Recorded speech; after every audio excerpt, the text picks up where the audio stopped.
Na aula passada, você aprendeu como criar e ler arquivos utilizando a biblioteca I/O.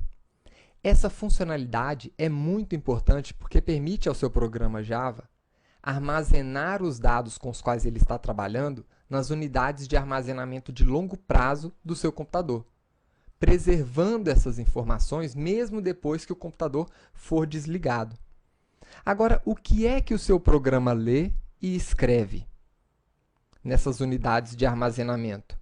Ele lê streams de dados, né? Streams são sequências ordenadas de dados que possuem uma origem ou um destino. E na biblioteca I/O nós temos vários tipos de streams. Vamos ver aqui uma hierarquia simples aqui da nossa biblioteca I/O. Nós temos streams utilizados para manipulação de bytes e nós temos streams utilizados para manipulação de caracteres. Então, quando você estiver trabalhando com arquivos compostos aí de texto, de caracteres legíveis, inteligíveis pelo ser humano, então você vai utilizar esse tipo de stream. Um exemplo de arquivo entendível pelo ser humano é um arquivo fonte Java. Agora, existem arquivos que o ser humano não consegue entender. São arquivos que o seu conteúdo é composto de bytes. Um exemplo, vídeo, imagem. O conteúdo desses arquivos, eles não conseguem ser entendidos diretamente pelo ser humano. Precisa ser processado. Então, nessa aula, nós vamos aprender como utilizar streams de caracteres. Na aula passada, você construiu um programa simples, né, de manipulação de arquivo, mas todo o processamento foi feito por um único método, de leitura ou de escrita. Aqui nós vamos ter uma flexibilidade maior.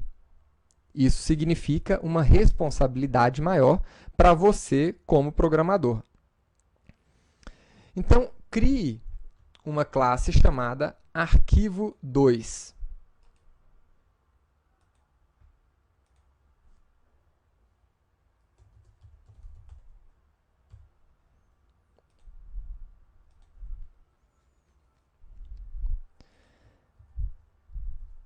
Na aula passada, você viu que na manipulação de arquivos, tudo começa com um caminho, um path.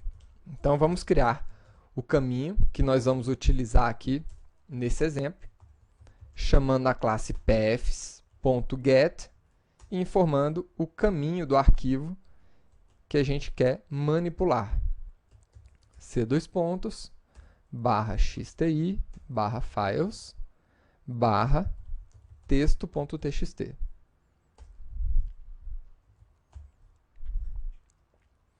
Ótimo. Agora, eu quero utilizar um escritor de arquivo, um writer, né? Então, eu vou buscar aqui um buffered writer. Onde é que eu vou encontrar esse buffered writer? Dentro da classe files, nós temos aqui o método new buffered writer. Aqui você vai precisar informar o caminho e o tipo de charset, ou seja, qual a codificação do arquivo. Eu vou utilizar uma codificação UTF-8. Então, onde é que nós encontramos aqui essas codificações, esses padrões? Eu tenho aqui uma classe chamada standard charsets.utf8. Aqui nós temos o UTF-16, o ASCII. Vou pegar aqui o UTF-8. Né? Esse objeto aqui é do tipo charset. E o nome da minha variável vai ser UTF-8. Então, aqui em cima nós estamos importando as classes, todas dentro do pacote Java New.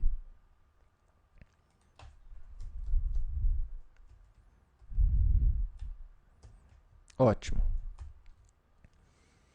Agora, esse método, para recuperar um buffered writer, ele vai lançar exceções aqui para a gente. Então, por enquanto, eu vou continuar lançando as exceções aqui no nosso método main. Não vou manipular ela aqui por enquanto. Tá?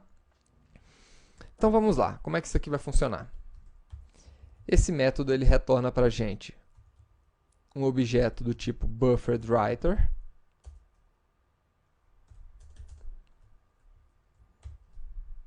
E utilizando esse objeto, nós podemos escrever textos nesse arquivo. Lembre-se que esse tipo de stream é um stream para manipulação de caracteres, ou arquivos com caracteres. Então, aqui eu vou chamar o método write. O método write pode receber um inteiro, um array de caracteres, uma string. Então, eu vou utilizar aqui uma string e escrever dentro do arquivo a palavra texto. E eu posso escrever quantas vezes eu quiser. Na aula anterior, o método de escrita, ele simplesmente abria e escrevia o texto uma única vez e fechava o arquivo. Aqui, eu posso manter esse arquivo aberto e escrever quantas vezes eu quiser. Esse processo aqui é semelhante a uma ligação de telefone. Eu fiz uma ligação com um determinado arquivo e, a partir do momento que eu conseguir essa ligação, eu posso conversar, ou seja, escrever o tempo que eu achar necessário.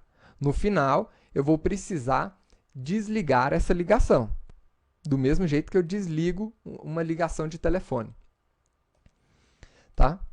Então, imagine que você escreveu milhares de linhas de texto aqui, e essas linhas de texto, elas precisam ser gravadas no arquivo. Então, para gravar essas linhas, você tem o método flush. O que significa essa palavra buffer, do bufferedWriter? Né? Writer significa escritor. E buffer? Buffer é um repositório de dados. Tá? Ele é, na verdade, um depósito de dados na memória do seu computador. Então, esse depósito ele vem armazenando todos os textos que você pretende gravar naquele arquivo, e quando você chama o método flush, ele pega todo esse conteúdo que está na memória e grava no disco rígido do seu computador. Tá? E no final, depois que você tiver terminado de executar toda essa operação, você tem que desligar a ligação, utilizando o método close.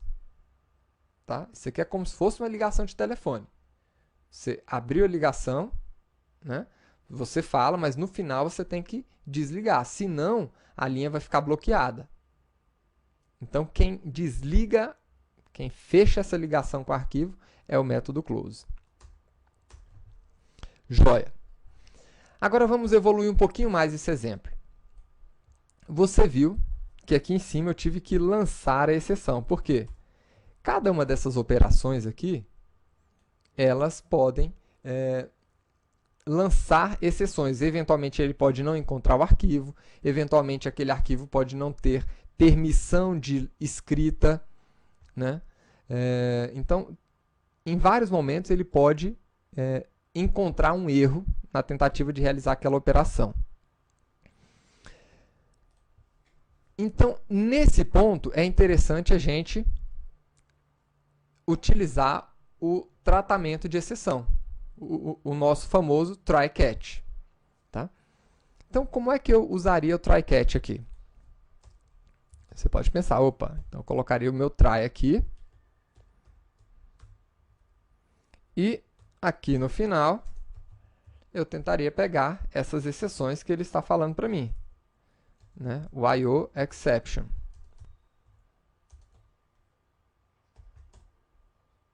Perfeito. É que a gente poderia imprimir, né, o erro para a gente. Joia. Só que imagine que essa conexão foi realizada com sucesso, né, e ele deu um erro aqui nessa linha de código. Opa, eu tenho que conseguir fechar essa conexão de qualquer jeito. A conexão sempre deve ser fechada. Então, vamos inicializar o nosso... Aliás, vamos declarar o nosso bufferedWriter fora do nosso try-catch, para a gente poder, no final do nosso try-catch, chamar o finally para fechar aquela conexão. Só que eu só vou fechar a conexão se o nosso objeto bufferedWriter for diferente de nulo, né? Senão não faz sentido. Então tá aí. Esse aqui seria o modelo tradicional de abertura, né, de um bufferedWriter, utilização e no final, opa, esse close aqui não. E no final o close aqui, fechando toda essa operação. Vamos ver agora se isso aqui funcionou. Vou rodar essa classe. E agora vamos ver o conteúdo aqui. Opa. Então tá aqui, texto, texto. Vou colocar aqui uma quebra de linha. Outro texto. Vamos executar essa operação aqui novamente. E vamos ver. Então tá aqui o conteúdo. Está funcionando. Agora, uma alteração que nós tivemos no Java 7. Os antigos programadores estão acostumados com essa forma de programar, né? Esse modelo de try-catch. Agora, a partir da versão 7 do Java, você não precisa mais inicializar as suas variáveis fora do try, né? Agora, a gente tem a possibilidade de trabalhar dessa maneira aqui. Então, isso a partir do Java 7. Eu inicializo a nossa variável direto dentro do try. Então, tá aí. Dentro do try, agora eu posso colocar um parênteses, como se fosse um método, né, para inicializar aquela variável. E agora, eu não preciso mais fechar a nossa conexão. Eu posso remover esse bloco finally. Por quê?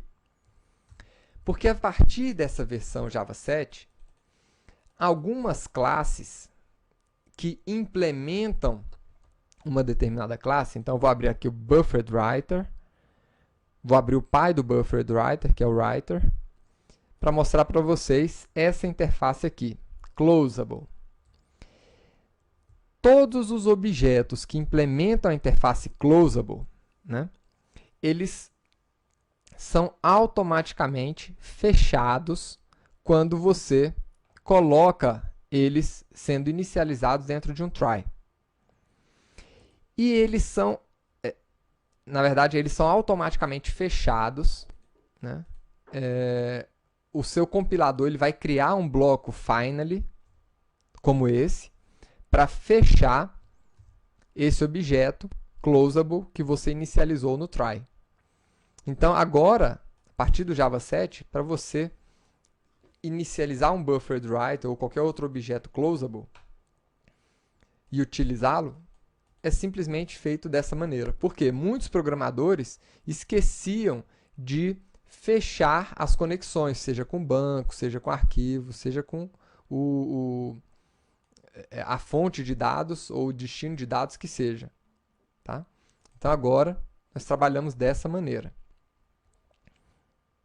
Então, vamos ver aqui. Executamos da mesma forma. Por que eu tirei o flush daqui? Tá? Porque o nosso método close, ele automaticamente chama o método flush. Então, é uma chamada desnecessária se o nosso arquivo for pequeno. Agora, se eu estiver colocando muitos dados de memória, né, vários megas de memória dentro de um arquivo, eventualmente eu tenho que chamar o flush de tempos em tempos. Tá? E agora vamos ver como é que a gente pode ler um arquivo. Aqui a gente trabalhou com a escrita de arquivos. Agora vamos trabalhar com a leitura. Então nós já sabemos que dentro do nosso try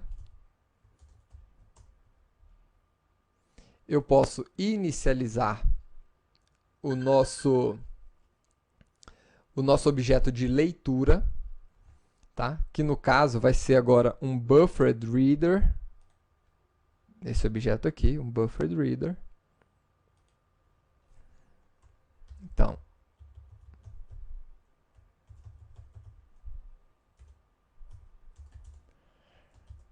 que eu vou recuperar esse objeto de files e o buffered reader, chamar de reader. Passando aquele caminho e o padrão de codificação, o TF8. Por fim, eu vou agora ler várias linha por linha esse arquivo. Tá? Como é que a gente faz essa leitura?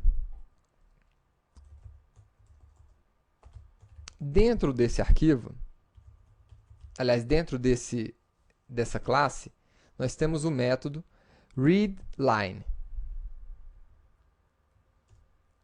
Esse método retorna as linhas desse arquivo, tá? Linha por linha. Cada vez que eu chamar, ele chama a próxima linha. Então, o que eu vou fazer? Vou criar uma variável linha aqui.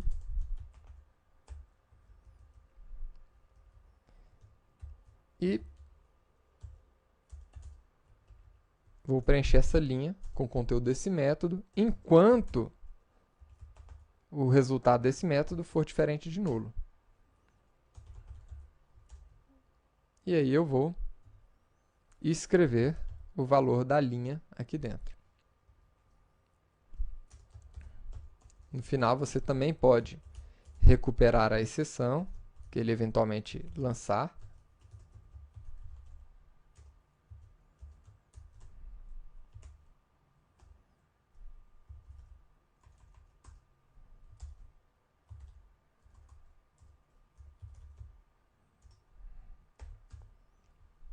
E vamos ver aqui agora o resultado. Só o nosso cat que ficou no lugar errado. Aqui, pronto. Vamos ver agora. E tá aí. Leu as duas linhas de texto. Então é isso. Quando você estiver trabalhando com arquivos longos de texto ou de caracteres, utilize um buffered writer. Se for um arquivo pequeno, que você tenha todo o conteúdo de uma vez só, pode utilizar aquele método que foi utilizado na aula anterior. E se você estiver trabalhando com arquivos de bytes, aí escolha um dos streams de bytes disponíveis aqui na nossa biblioteca de IOs.